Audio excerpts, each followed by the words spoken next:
Bonjour à tous, c'est donc le rendez-vous de la prévision saisonnière de Météo Consult pour l'été. Il s'agit donc des mois de juin, juillet et août. Donc nous sommes au cœur de l'été. Je vous le rappelle qu'il s'agit donc du modèle numérique de Météo Consult, ce qui peut donc diverger d'autres modèles. Alors pour le mois de juin, on voit que nous aurons une anomalie de basse pression sur la péninsule ibérique, alors que les anticyclones seront majoritairement scotchés sur l'Europe du Nord. Cela va se répercuter avec les précipitations qui seront à nouveau assez abondantes sous forme d'orage de l'Espagne à la France, l'axe habituel, alors que vers l'Europe du Nord, le temps sera plus sec et plus chaud. Je vous rappelle que ça, c'est l'anomalie des températures par rapport aux moyennes. Ça veut dire que sur l'Espagne, les températures seront pas plus chaudes que les moyennes en tout cas, alors qu'en remontant vers la mer du Nord et la Scandinavie, grâce au bon ensoleillement, les températures iront jusqu'à plus 2 degrés par rapport aux moyennes.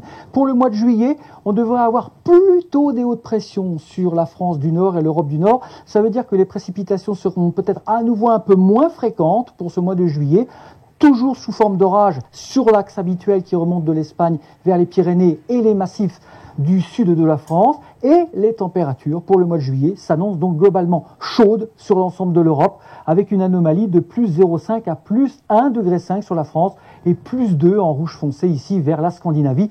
On sent vraiment que les températures seront supérieures aux moyennes de saison en montant sur les hautes latitudes. Et puis pour le mois d'août, on retrouvera a priori plutôt une circulation dépressionnaire sur la France et vers la Méditerranée. Les hautes pressions seront plutôt rejetées sur le Grand Nord. Et donc du coup, pour le mois d'août, on pourrait retrouver une nouvelle petite recrudescence des précipitations sous forme d'orage ou de pluie d'ailleurs, parce que c'est difficile à cette échéance de savoir s'il s'agira seulement d'orage ou alors de pluie. Les températures pour le mois d'août seront à nouveau un tout petit peu moins chaudes sur la France, vous le voyez, notamment sur le pourtour de la Méditerranée, et les anomalies positives de température, comme on dit, ce sera plutôt toujours pour les pays nordiques. Alors si on résume pour la France métropolitaine, le mois de juin devrait être légèrement plus chaud que les moyennes, mais avec une pluviométrie supérieure de 20%, c'est la signature des orages.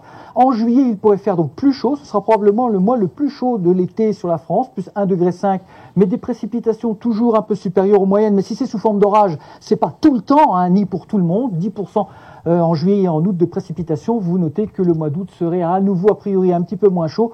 On compte toujours sur des températures légèrement supérieures aux moyennes de saison, c'est en tout cas le scénario qui se dégage de notre modèle interne de Météo Consult.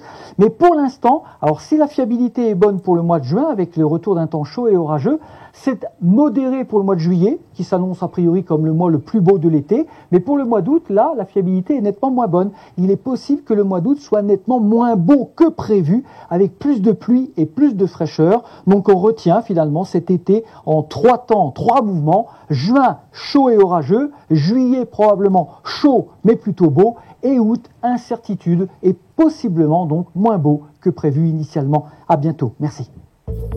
Consultez également nos prévisions saisonnières par téléphone au 32 01 7 et retrouvez ces prévisions saisonnières par décade pour votre ville sur météoconsult.fr.